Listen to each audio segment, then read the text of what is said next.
Hello, guys and gals, and this is part, 15.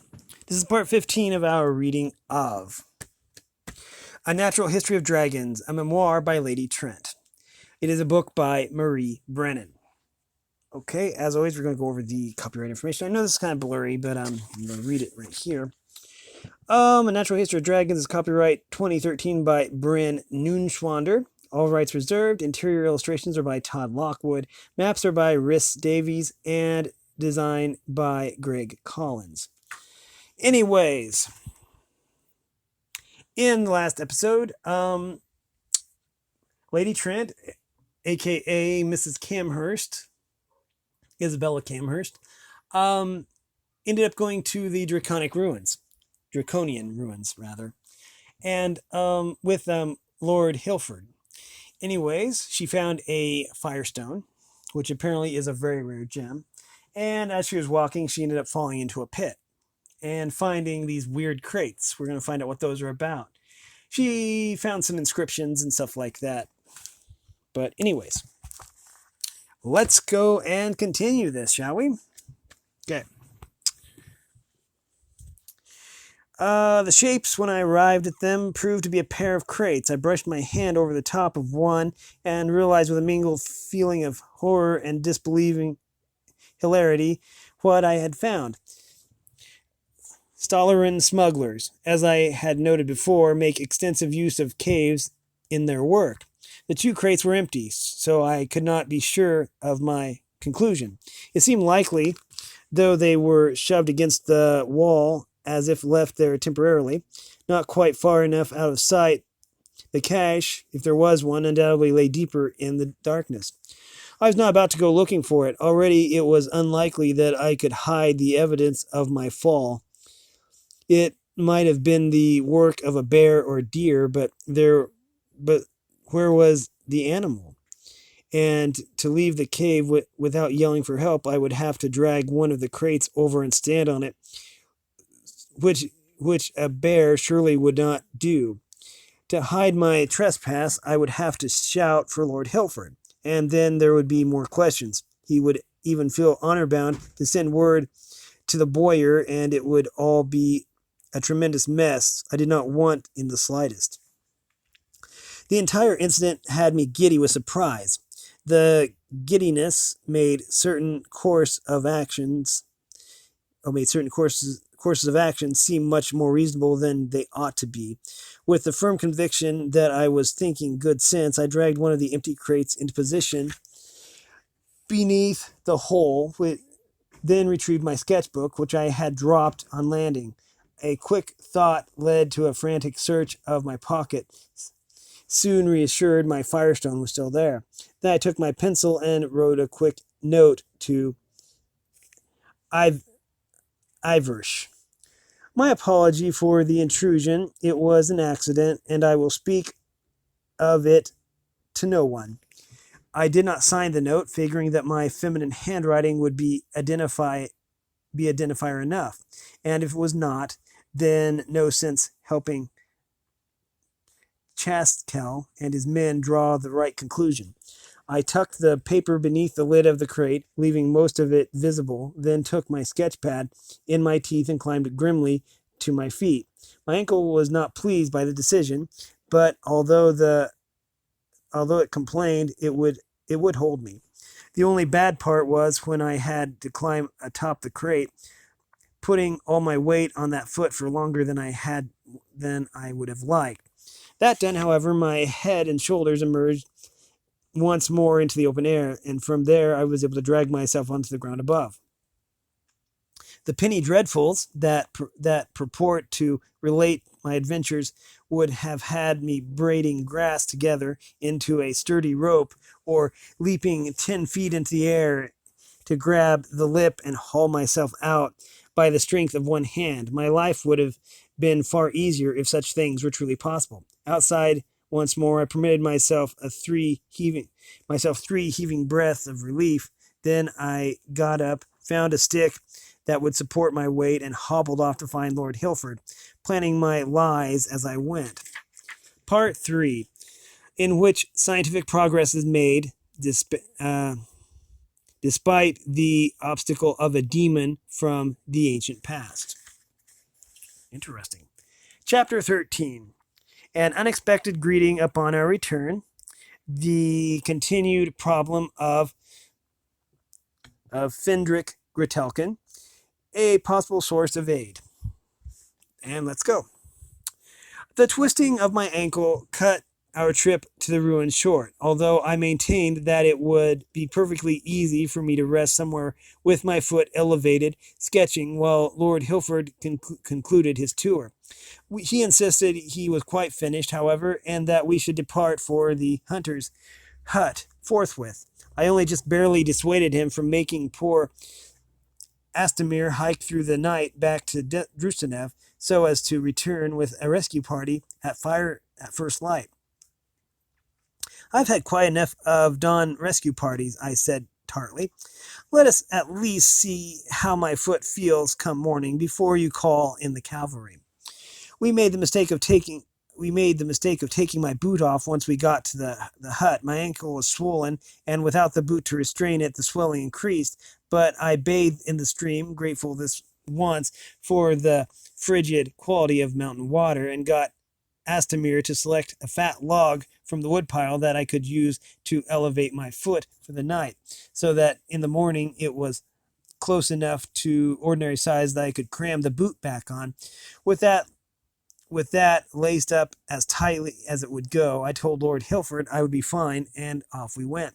Before long, I was regretting that choice, but refusing to admit so to my companions. It's nasty business walking on a twisted ankle, even one only mildly wrenched. You step carefully so as not to provoke the injury, but walking in that fashion is inconvenient enough that your body keeps trying to return to more natural patterns, which of course causes discomfort. And such awkward movements eventually cause their own discomfort as your knees and hips and back begin to complain. Alas, for my well-being, I was young and therefore far too stupidly stubborn to admit in any of this, and so we trekked on. By the time we reached Drustanev, I wanted nothing more than to collapse onto bed with Jacob to bring me a soothing drink. But I knew luck was not with me the moment I saw the people gathering at the center of the village.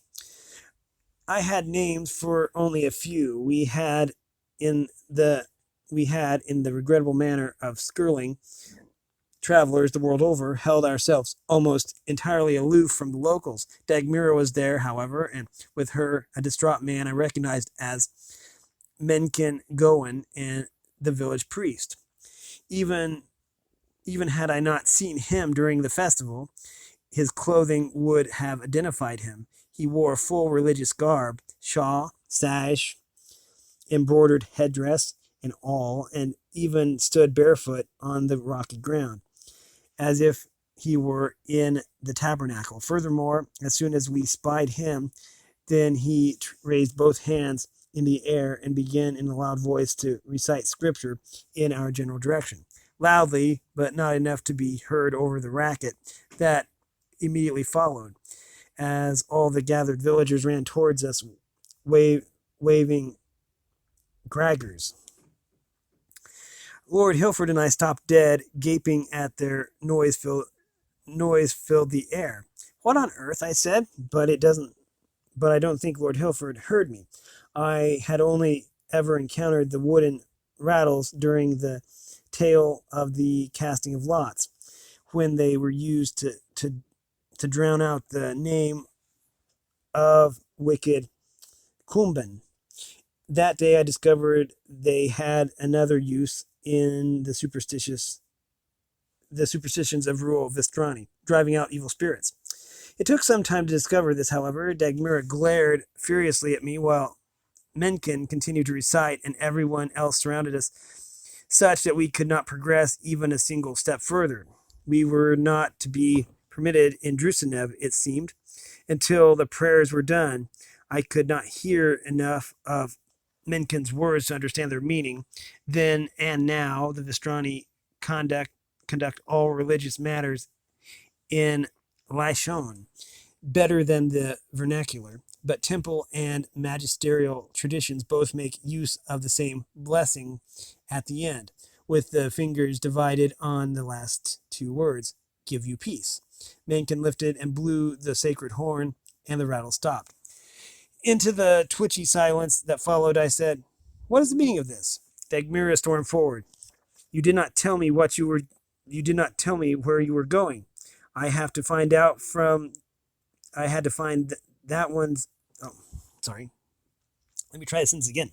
Dagmira stormed forward. "You didn't tell me where you were going. I had to find out from that one's mother." She jabbed a finger at Astoria, who flinched back as if her finger were a sword. "What does it matter?" I asked, bewildered. The truth was that I didn't know that Vestrani word for ruins. I didn't know the Vestrani word for ruins, and didn't feel. Sorry. And I did not feel. Okay. Okay. Um. Um. Wait. Okay. I didn't know the Vestrani word for ruins and didn't feel like undergoing the tedious circumlocutions necessary to find out. So I had just told her we were going for a walk. My supposed maid spat on the ground and kicked the wet spot for good measure. The priest, who had followed at a more sedate pace, laid a calming hand on her shoulder. He didn't look calm, though. He looked worried. "There is a gorost on the Istavik," he said, then giving me a good guess as to what the word for ruins might be. What gorost was, however, I couldn't guess. Lord Hilford's Vestrani was better than mine, and he frowned. "What kind of gorost?" he asked skeptically. The priest pronounced two more words, then with an air of doom, "It is a milgry place. The ancients practiced many Osite there, and the effects remain. It had bad luck. It is bad luck to go there, my lord. You should not have gone." My limited vocabulary frustrated me, but I was beginning to guess his general meaning: ghosts or demons or some such, and disaster for whoever crossed them. There were many such famous legends associated with the ruins in Achaia. I shouldn't have been surprised to encounter them elsewhere. "We saw nothing of the sort," I told him sharply. "You may not see them," he said ominously, "but they are there." By now my uninjured foot was hurting almost as much as the other, because I had to bear the greater part of my weight whenever I stopped. The pain made me snappish. "Nonsense. Or if there are spirits," I said, substituting the skirling word because I could not spare the patience to remember what the word he'd used. "Then I'm sure your most excellent prayers have banished them. We thank you, and will be on our way." Now it was Lord Hilford's turn to lay a calming hand on my shoulder. "My good man, I'm sure all will be well, but Mrs. Camhurst has suffered an injury to her ankle and needs to lay down. If you'll pardon us." They did not in the least want to pardon us. His words produced a great stir. Okay,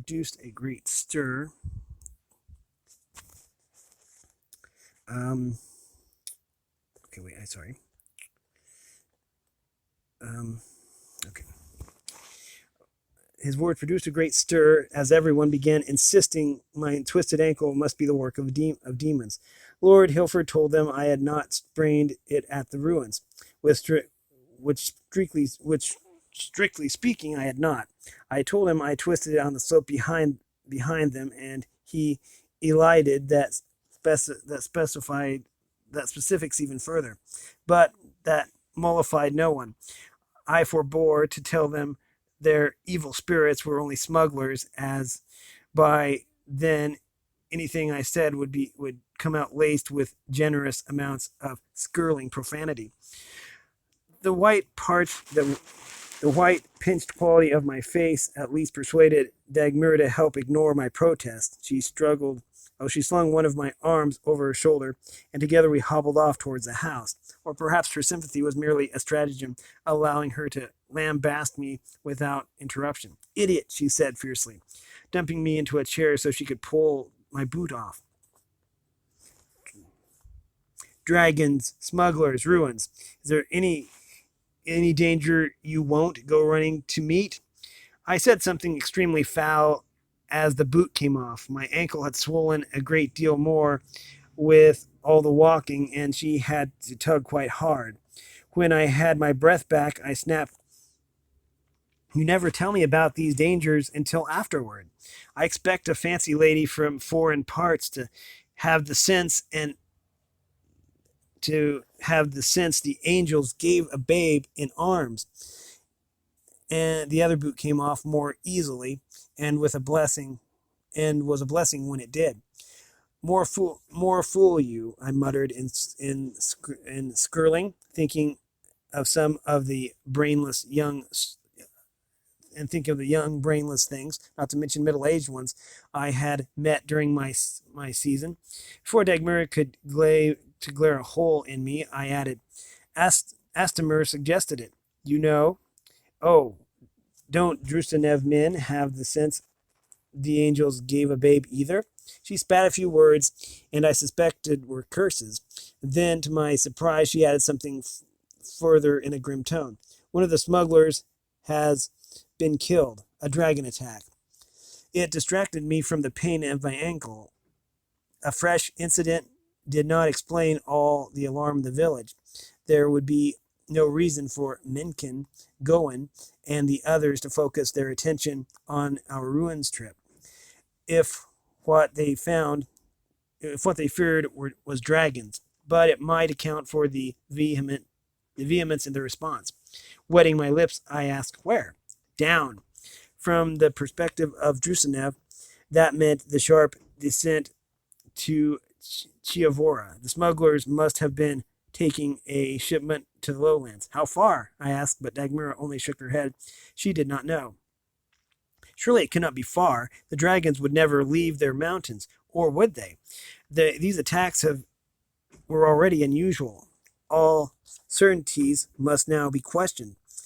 Chastened, I cooperated as Dagmara more or less carried me up the stairs and deposited me in bed, where I lay in troubled thought until Jacob appeared.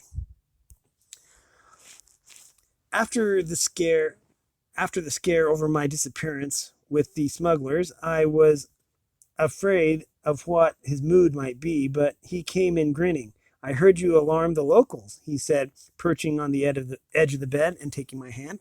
"Lord Hilford did his part," I said, then grimaced as Jacob inspected my ankle. That part is all my doing, I own. A foolish misstep." And that was true enough. My husband shook his head. "Oh, Isabella, I know you crave the freedom to explore, but you wish I could do it without spraining my ankle." I coaxed him into lying down at my side and fitted my head onto his shoulder. I quite agreed. At least I was not eaten by a dragon, though. Jacob went still and shifted out from under my head. "What aren't you saying?" The question surprised me. Have you not heard about the smuggler?" His frown made it clear that he had not. Was there something the mayor had been saving to tell Lord Hilford, rather than his men? Or had Dagmara spilled a secret not meant to be shared with the outsiders? I told Jacob what little I knew, reluctantly surrendering the pleasant moment in favor of more important matters. "I'll talk to the others," he said when I was done. "We need to find out how far down this happened." I heard the warning before he could voice it. My ankle will keep me safely at home, filing papers like I'm supposed to. I could not suppress a sigh. Mr. Wilker shall be pleased. Our companion might be, but my husband was not. Frowning still, Jacob kissed the top of my head and slid off the lumpy mattress and left me to my rest. True to my prediction, I was completely housebound for several days. The first morning, I abandoned dignity and went down. Oh, here. True to my prediction, I was completely housebound for several days. The first morning, I abandoned dignity and went down the staircase on my rump. The steps were narrow, dark, uneven, and prone to bending underfoot, and I did not like the prospect of pitching down them head first if my ankle gave out. I was certainly not fit to go anywhere. I occupied myself filling out my rough sketches of the ruins, but soon enough something else came along to engage me. Our sample of hide from the dragon wing had not well survived the journey back to Drustanev. Lord Hilford had examined it under the microscope, but was unable to make much out. I was quite surprised when 3 days after the trip to the ruins, a boy came charging into the workroom and shoved a pottery shard in my hand. Mystified, I picked apart the knotted string holding the lid in place. A powerful smell greeted me as soon as I opened the jar. It was mostly filled with the plum-based spirit they call Rizuka, which is an alcoholic enough to drop a mule in its tracks. But something floated inside, and I rose and hobbled carefully over to the window to see. It was a piece of dragon hide, nearly fresh. Where did you get this? I asked the boy. His broad smile showed missing teeth. I guessed his age to be about 10. A dragon came after us, he said. Tada shot him. Another attack. It had been less than a week since the smuggler was killed. The pace, it seemed, was picking up. I bit my lip in worry. The child in front of me was not obviously bleeding or bandaged, nor did he look terribly upset. Still, I had to ask, was anyone hurt? The boy shook his head. We were hunting deer, hidden. You know, Tata said the Lord's name. Oh, Tata said the Lord's man wanted skin.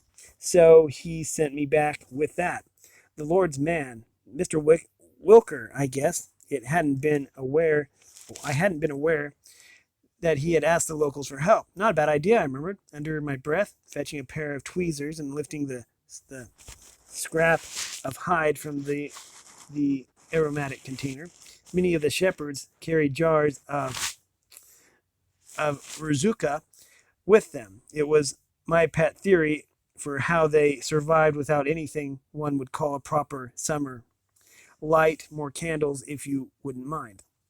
The boy obeyed, then hovered to watch eagerly over my shoulder as I gently parted the hide into a semblance of dryness and laid it on the microscope. My familiarity with the device was minimal, but I dared not wait until the men returned. Biting my lower lip, I bent to look through the eyepiece. Microscopes are fiddly things. It took endless minute adjustments of the knob before I had a clear image. I held out my hand and called for a needle several times before the boy said, I'm sorry, I don't understand, and I realized I'd been commanding him in skirling. I surfaced long enough to point at my pincushion. I had been mending my much abused ruined dress, when he arrived, and he brought it to me. Instrument in hand, I returned to the microscope and began to prod at the magnified hide. What I discovered will be no surprise to those familiar with dragon anatomy. It had since been found in many different species.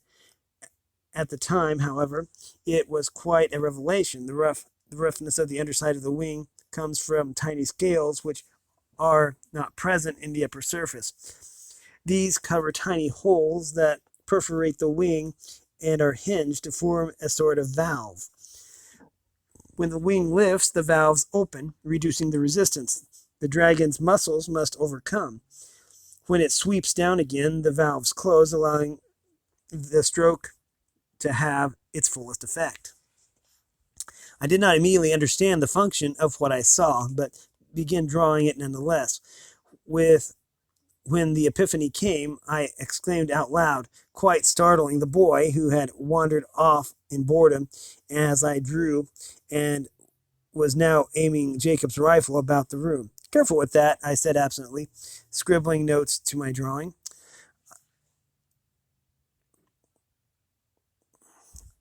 I have long been accustomed to having motherly instinct. As nearly as I can tell, this instinct consists of attempting to wrap anyone below the age of 18 in swaddling hands so that they never learn anything about the world and its dangers. I fail to see the use of this, especially from the point of view of species survival, but I do confess that on this occasion I may have let my intellectual excitement distract me from the peril of allowing a 10-year-old boy to wave a loaded rifle around. We are going to have to stop that right here. We've been reading from A Natural History of Dragons, a memoir by Lady Trent. It is a book by Marie Brennan. If you like this content, then make sure you like and subscribe and ring that bell so you know when I upload. Also, if you want to support me in any way, all the information will be in the description below. As always, thanks for watching, everyone, and have a great day.